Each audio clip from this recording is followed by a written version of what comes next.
6. El Evangelio de Satanás. Satanás es el archifalsificador. Como ya hemos visto, el diablo está muy ocupado ahora trabajando en el mismo campo donde el Señor sembró la buena semilla. Está intentando evitar que el trigo crezca sembrando otra planta, la cizaña, que se asemeja mucho al trigo en apariencia. En una palabra, mediante un proceso de imitación, emulación, está intentando anular la obra de Cristo. Así pues, como Cristo tiene un evangelio, Satanás tiene también el suyo, siendo este último una inteligente falsificación del primero. Tanto logra asemejarse el evangelio de Satanás, a aquel al cual trata de parodiar, que multitudes de los que se pierden son engañados por él.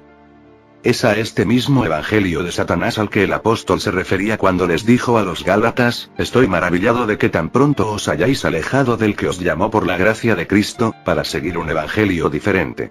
No que haya otro, sino que hay algunos que os perturban y quieren pervertir el evangelio de Cristo, Gálatas 1, 6 y 7.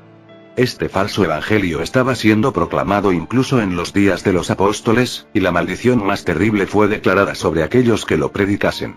El apóstol continúa: mas si aún nosotros, o un ángel del cielo, os anunciare otro evangelio diferente del que os hemos anunciado, sea anatema, Gálatas 1, 8.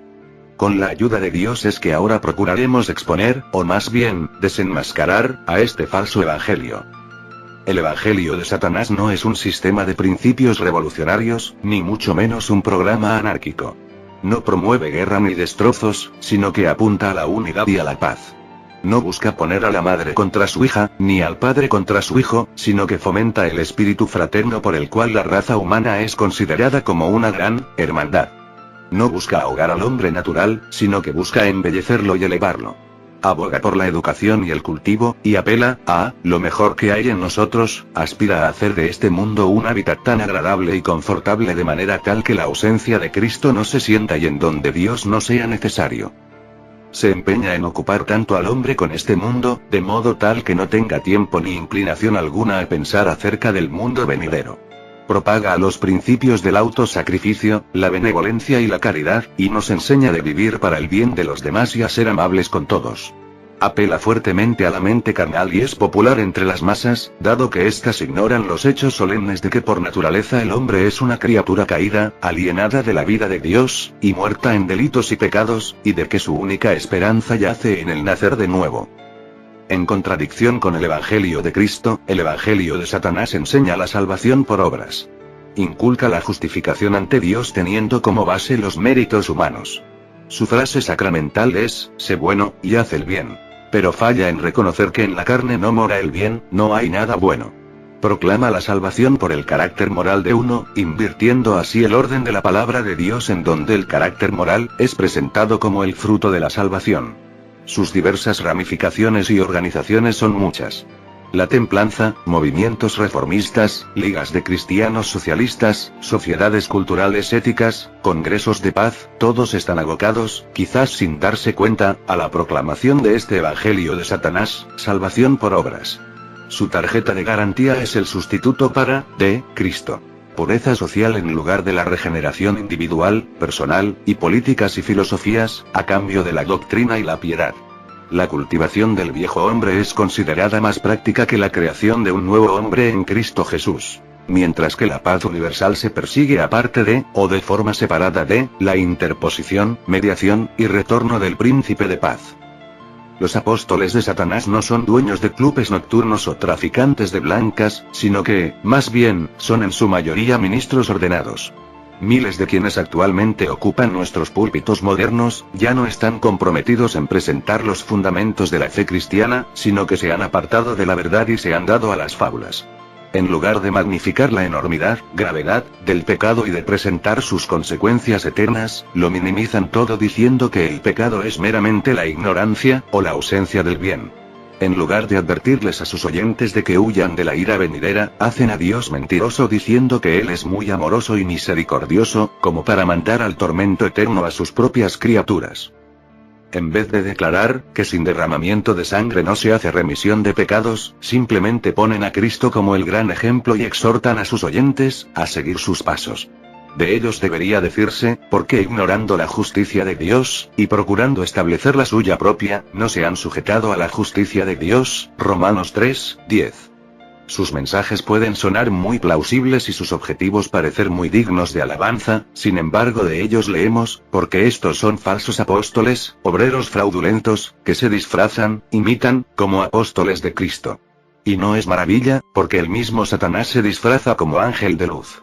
Así que, no es extraño, no es de sorprender, si también sus ministros se disfrazan como ministros de justicia, cuyo fin será conforme a sus obras, 2 de Corintios 11, 13 al 15. Además del hecho de que hoy en día cientos de iglesias carecen de un líder, que fielmente declare todo el consejo de Dios y presente su camino de salvación, también debemos afrontar el hecho adicional de que la mayoría de las personas en tales iglesias, son muy improbables como para aprender la verdad por sí solas. El altar familiar, el culto familiar, en donde una porción de la palabra de Dios solía ser leída a diario es ahora, incluso en los hogares de cristianos nominales, prácticamente cosa del pasado. La Biblia no se expone en el púlpito ni se lee en el banco. Las demandas de esta era apresurada, son tan numerosas, que las masas tienen muy poco tiempo, y cada vez menos inclinación para realizar sus preparativos, para encontrarse, reunirse, con Dios. De ahí que la mayoría que es tan indolente como para escudriñar por sí misma, es dejada a merced de aquellos a quienes les pagan para que escudriñen, por ellos. Muchos de los cuales traicionan su confianza, estudiando y exponiendo problemas sociales y económicos, antes que los oráculos de Dios. En Proverbios 14, 12, leemos, hay camino que al hombre le parece derecho, pero su fin es camino de muerte. Este camino, que culmina en muerte, es el engaño del diablo, el evangelio de Satanás, un camino de salvación por mérito humano. Es un camino que parece recto, esto es presentado en un lenguaje plausible, tal que apela al hombre natural. Es expuesto de manera tan sutil y atractiva, que se encomienda a sí mismo a la inteligencia de sus oyentes. En virtud del hecho de que se apropia de la terminología religiosa, a veces apela a la Biblia como respaldo, siempre que se adapte a su propósito, sostiene ante los hombres nobles, ideales, y es proclamado por aquellos quienes se han graduado de nuestros institutos teológicos, innumerables multitudes son engañadas y deterioradas por él. El éxito de un acuñador ilegal depende grandemente de cuán finamente la falsificación se asemeja al artículo genuino. La herejía no consiste tanto en la rotunda negación de la verdad, como si lo es en la perversión, degeneración, de esta. Por esto mismo es que media mentira siempre es mucho más peligrosa que el rechazo total. De ahí, que cuando el padre de la mentira entra en el púlpito, no es su costumbre el negar rotundamente las verdades fundamentales del cristianismo, sino que más bien, las reconoce tácitamente, implícitamente, y entonces procede a dar una interpretación errónea y una aplicación falsa. Por ejemplo, no ha de ser tan tonto como para audazmente proclamar su incredulidad en un Dios personal. Toma la existencia de Dios como algo seguro, y entonces procede a dar una falsa descripción de su persona. Declara que Dios es el Padre espiritual de todos los hombres, cuando la Escritura claramente nos dice, que nosotros somos los hijos de Dios, por la fe en Cristo Jesús, Gálatas 3, 26, y que, a todos los que le recibieron, a los que creen en su nombre, les dio potestad de ser hechos hijos de Dios, Juan 1, 12. Además, dice que Dios es demasiado misericordioso como para alguna vez mandar a cualquier integrante de la raza humana al infierno, cuando Dios mismo ha declarado, y el que no se halló inscrito en el libro de la vida fue lanzado al lago de fuego, Apocalipsis 20, 15. Otra vez, Satanás no ha de ser tan ingenuo como para ignorar, a la figura central de la historia humana, el Señor Jesucristo.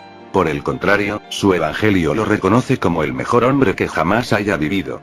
Dirige la atención a sus obras de compasión y misericordia, la hermosura de su carácter y la sublimidad de sus enseñanzas. Su vida es elogiada, mas su muerte vicaria, sustitutiva, es ignorada. La toda relevante obra expiatoria de la cruz jamás es mencionada, mientras que su resurrección triunfante y corpórea de la tumba es considerada como una de las creencias de una era supersticiosa. Es un evangelio sin derramamiento de sangre, y presenta a un Cristo sin cruz, que es recibido no como Dios manifiesto en la carne, sino simplemente como el hombre ideal. En 2 de Corintios 4, 3 y 4, tenemos un pasaje que nos arroja mucha luz, respecto al tema que ahora nos ocupa. Ahí se nos dice, pero si nuestro evangelio está aún encubierto, entre los que se pierden está encubierto, en los cuales el Dios de este siglo, Satanás, cegó el entendimiento de los incrédulos, para que no les resplandezca la luz del evangelio de la gloria de Cristo, el cual es la imagen de Dios. ciega a la mente de los incrédulos a través de ocultar la luz del Evangelio de Jesucristo, y lo hace sustituyéndolo con su propio Evangelio. Apropiadamente se le llama Satanás, el cual engaña al mundo entero. Apocalipsis 12, 9.